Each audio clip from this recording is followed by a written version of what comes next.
Stand your ground firmly in front of any monster and punish them with surgical precision strikes and counters. If you ever wanted to feel invincible, then this is the weapon for you.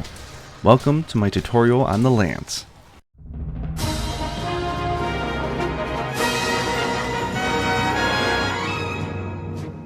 The Lance is all about standing your ground and relentlessly poking at the monster and countering attacks.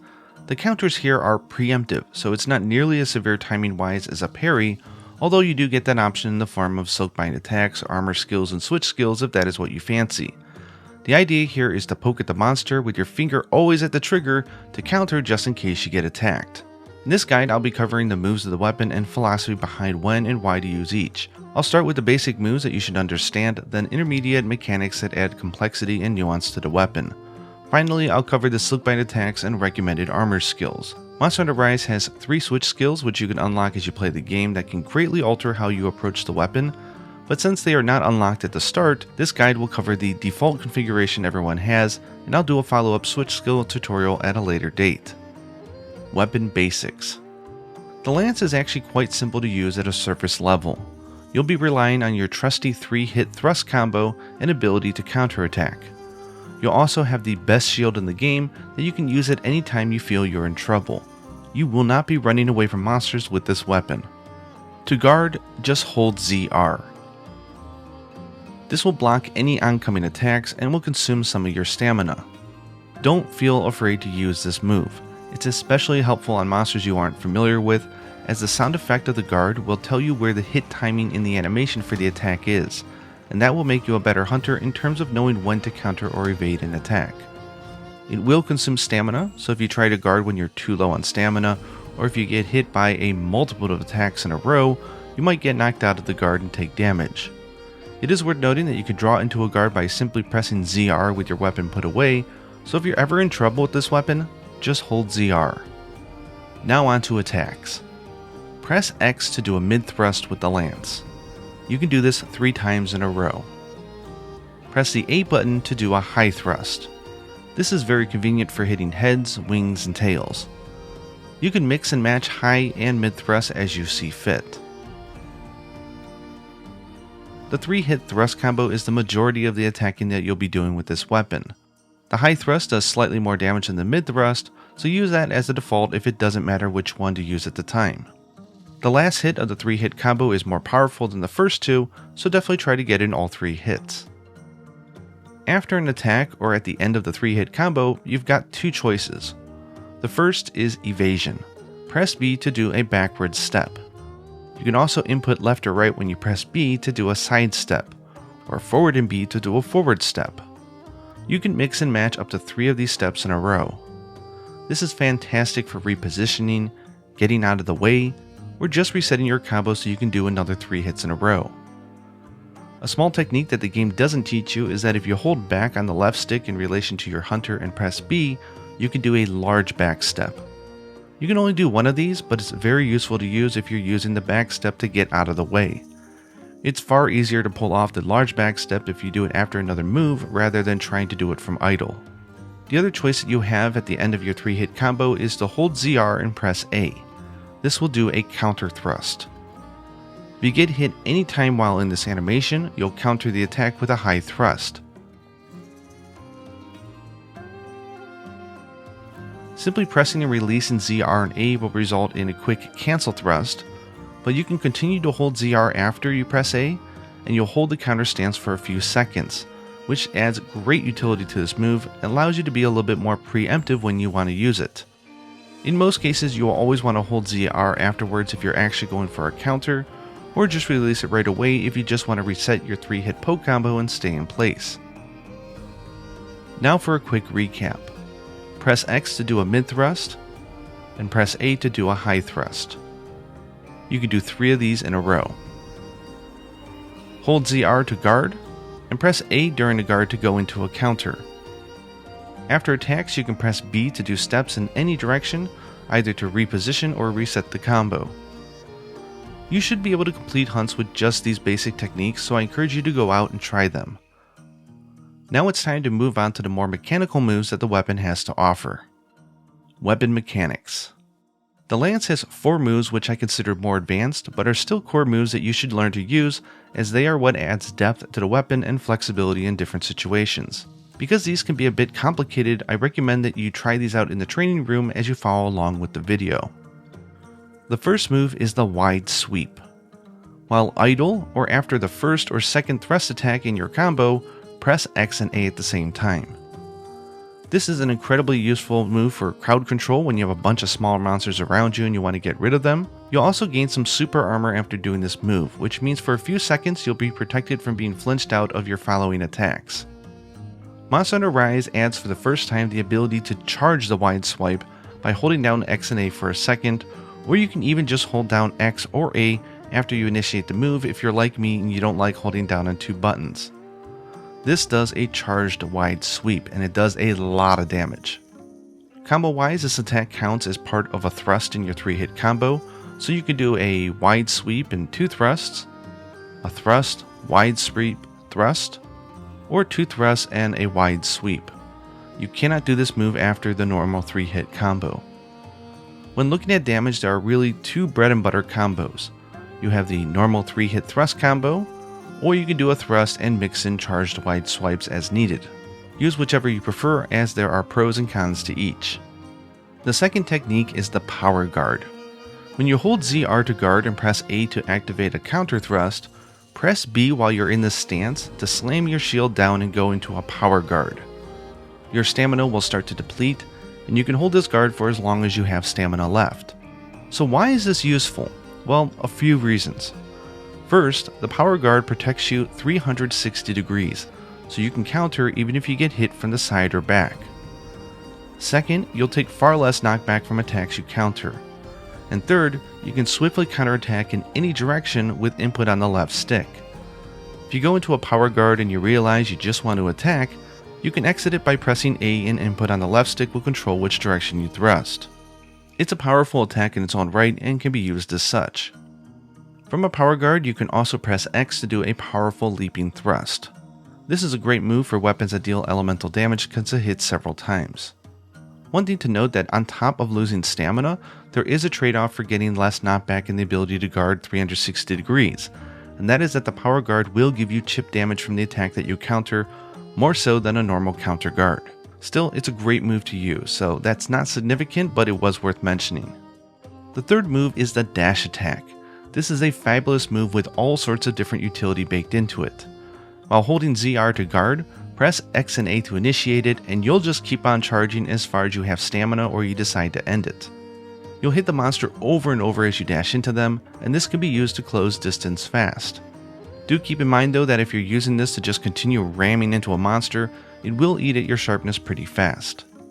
During the dash, you have a ton of options, so make sure to play around with these in the training room to get used to them. Press X or A to end the dash with a finisher thrust. If you dash for a few seconds, you'll notice this wind effect around your hunter, signifying that you've hit full speed. This will change the move to the finishing twin thrust and do more damage. This is a fantastic move to use when the monster is toppled over, and you can go right into a thrust combo afterwards. Please be aware that this finisher and the charge in general will flinch teammates, so if you're hunting online, try not to ram into your fellow hunters. If you hold back on the left stick and press X, you'll do a backwards sweep. This is useful if you just overshot the monster and you want to get back into the action really fast.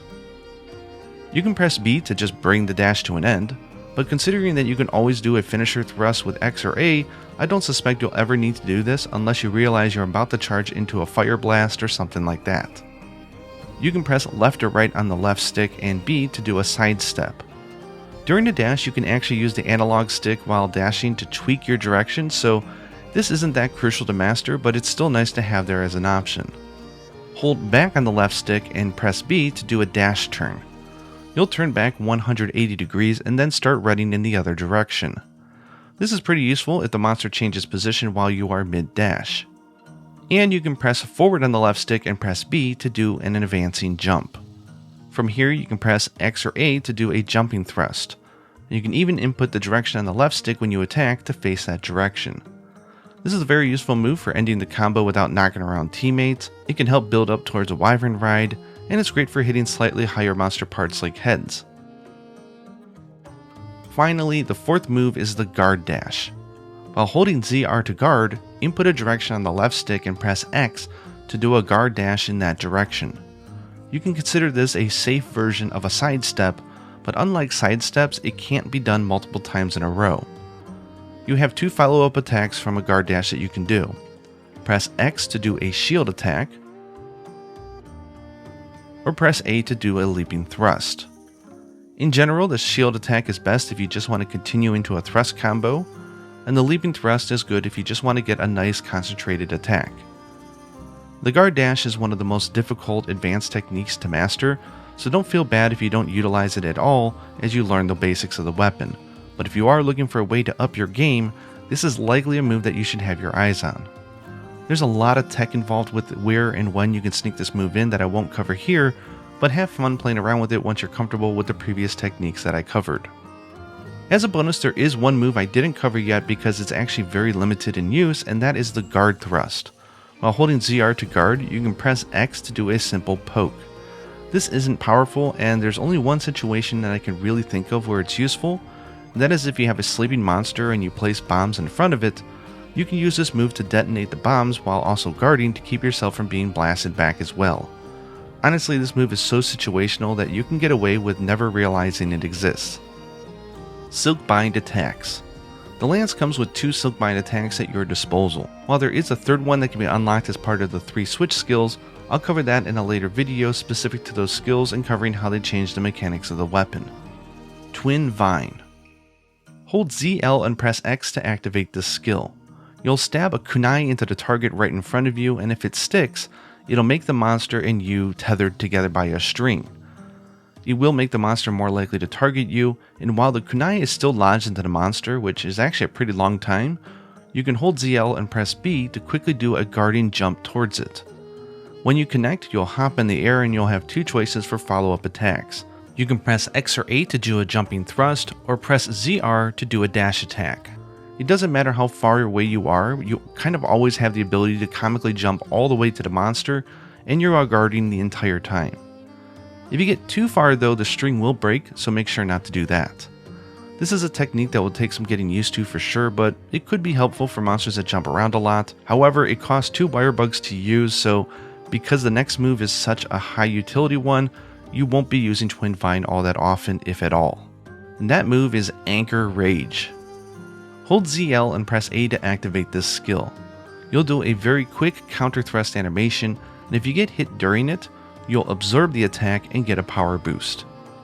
You won't take any damage, nor will you experience any knockback. The more powerful the attack that you counter, the bigger the boost you will get. Red aura is a 5% increase in attack, orange is 10%, and yellow is a 15% attack increase. The boost only lasts for 10 seconds, so this is a very nice micro technique that you'll utilize many times during the hunt for quick and powerful punishes. This skill is a great ability to use if you see a monster setting up for a roar, and in general it'll be a better go-to move than the basic counter when you can get it down. It is worth noting that you can do a full 3-hit combo after this counter, so while the counter looks like a normal thrust, it's considered something special. You can also counter in any direction you want by using input on the left stick. This honestly is just an unbelievable move you should learn to use.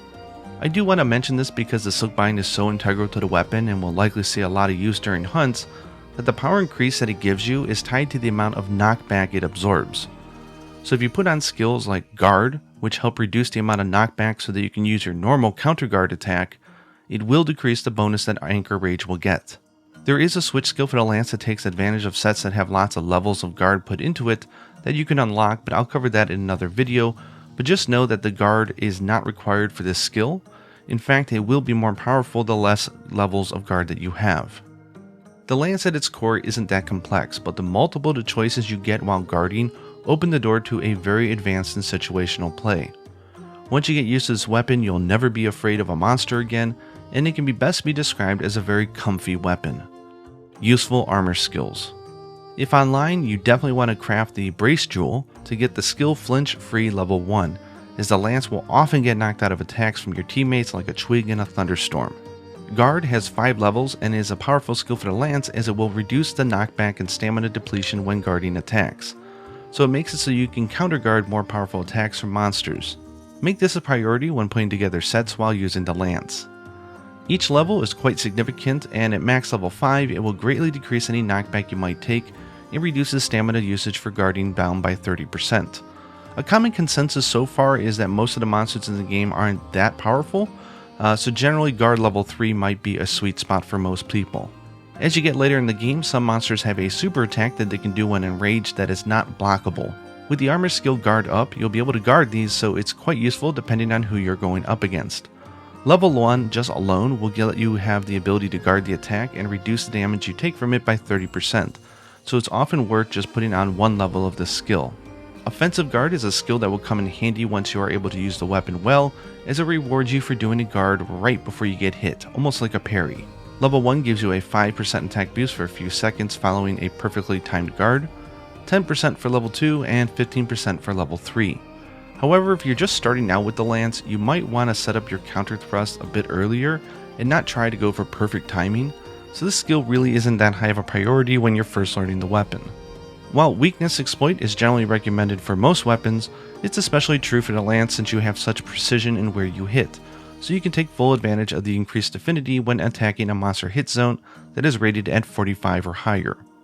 Diversion might be fun if hunting online since it will help draw a monster's attention to you.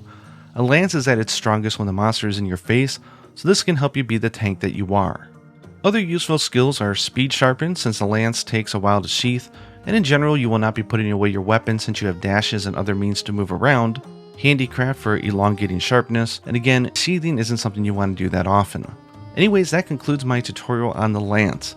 It's a really fun weapon, especially when playing solo, as the more focused the monster is on you, the easier it is to use. Countering and relentlessly poking at monsters feels great, and I hope you give it a shot. Hope you enjoyed this video, and until next time, happy hunting.